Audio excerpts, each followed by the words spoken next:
Film Club. Thank you very much for joining us for another episode of Film Club. I am one of your hosts, Andy Harrison, and with me, as always, it's Andy Donaldson. Hello there. Andy, every week in Film Club, we invite people to watch a film with us, and this week we invited everybody to watch Serpico.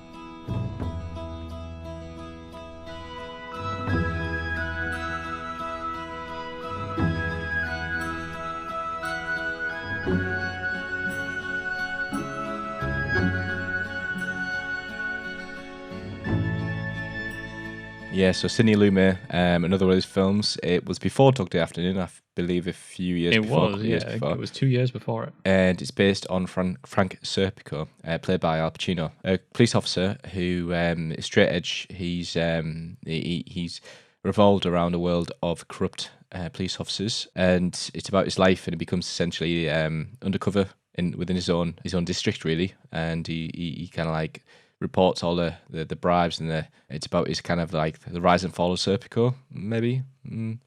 Yeah, well, anyway.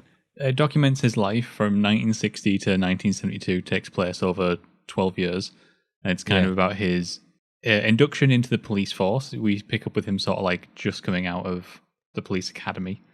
And he's quite liberal, isn't he? So he sees like the people's reactions to him. He's actually really intelligent in the sense that like he likes his undercover work, and he dresses a bit more kind of like hipster hippie-ish. And you can see that how like his logic behind it is like flawless. You know, like people don't want to see someone in the black shoes and white socks. And immediately they know they're an officer. It's frowned upon by the outsiders that they're thinking, it's just that they're more straight edge than Serpico, despite the fact that they take bribes. You know what I mean? He's a person he's lived through the hippie years. He's grown up in that era. He's a free spirit, but also one who respects the idea of the law and sticking to the right side of it. Yeah, exactly. I didn't realize actually when I first started watching this that it was based on a real person. You know, Frank Serpico was a real dude who actually went through some of this stuff, and in some respects, very similar to last week when we talked about Dog Day Afternoon. I think what Sidney Lumet has done here is sort of give us this Cliff Notes version of this event that really streamlines and heightens elements of this person's life in order to make it more dramatized. Yeah, 100%. And you know, he's right to do it. It's kind of hard to do, especially something you might not know the full story, and there might be parts that are just like there might be corruption happening that might not be as important from a filmmaker's perspective, not important as flashy, let's say, a filmmaker's perspective. So yeah, I can completely get that. And there was if I remember right, there was a biography written, wasn't there, about Frank Serpico? And that's where they got a lot of the material from. Yeah, the screenplay is based off that biography. So the film opens actually with an interesting thing, because we actually open with an ending. It's a wonderful cold open. We get Frank sort of like in the back of a car being rushed to the hospital, and then we get these sort of cuts of like cross-cutting, I should say, between a couple of phone calls that are going on. There's people being told, Serpico has been shot, and there's this sort of rumbling of like, has he been shot by a police officer? Has he been shot in the line of duty?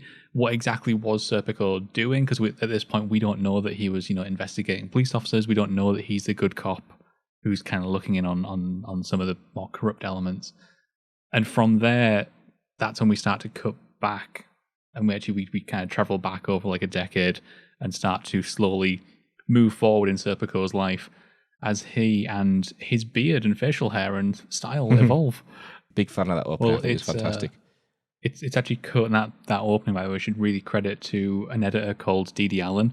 And Dee Allen was an immensely influential editor. She was one of the few sort of like, well, for a while, the role of the editor, unfortunately, was kind of like, it was one of the few roles in production that women could get a job in. But Dee Allen really led the way in terms of experimental film editing. She was known for sort of breaking the mold, and she would challenge a lot of her directors, and I think her work here is absolutely incredible.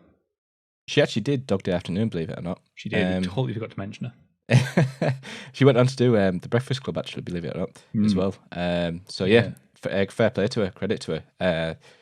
I really enjoyed that. I didn't really particularly notice any parts of the editing that stood out to me, but the whole thing, the pacing, I know I mentioned Dog Day Afternoon, it felt like a slow pace. This didn't at all. Like, this tells 12 years has 12 years, but Christ, it tells it as it flows through each scene. It flows really well. His character progression, his growth, the fact that his like morals, his ideals stay the same, and like root him to the person of the individual Serpico, all like is present throughout the film. I really thoroughly enjoyed that. Quite a bit different to Dog Day Afternoon, let's say. That's really interesting. I actually found this a little slower than Dog Day, so it's interesting that you've had that sort of like reverse interaction with it.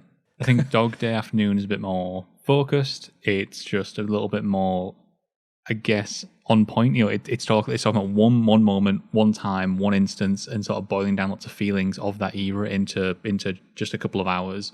Serpico has the kind of, I guess, unfortunate task or the unenviable task of trying to adapt a chunk of somebody's life.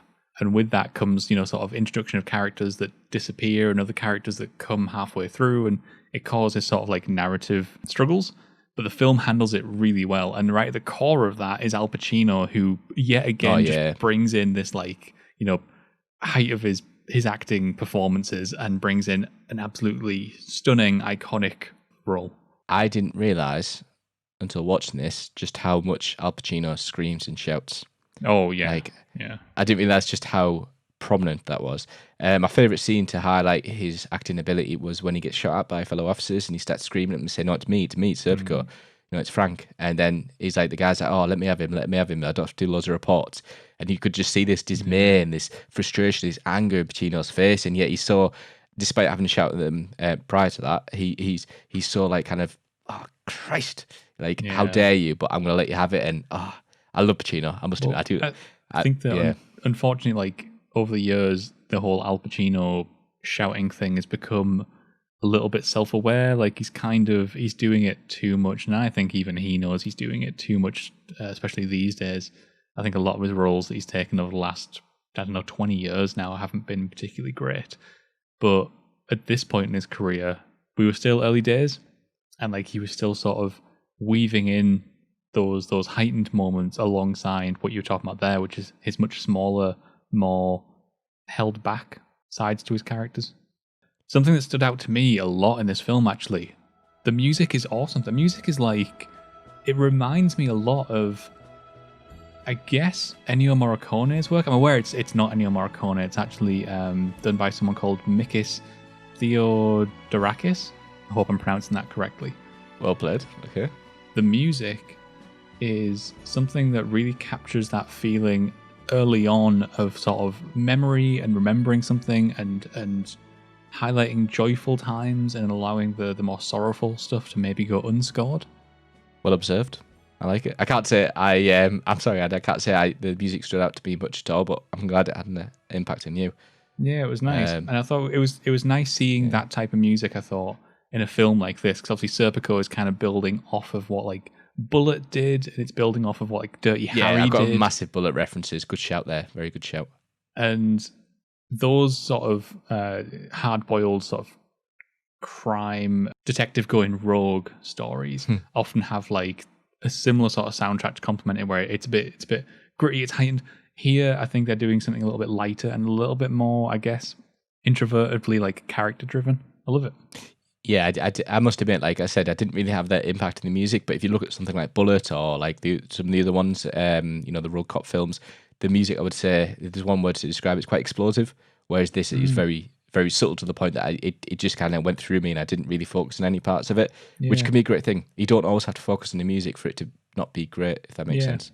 Absolutely. I think the other ones are often doing something with, like, they're trying to build tension through the music, whereas this was a bit more, I guess, contemplative. Yeah, I like that. A better word. But anyway, there is Serpico. You can let us know in the comments below what you thought of Serpico, or you can hit us up on Twitter, as always. Andy and I will be back once again next week, where we take a look at The Deer Hunter. Get in. I cannot wait. I've got this on DVD, so I'm going to boss it. Love Michael Cimino. So until then, you can get watching. Cheers.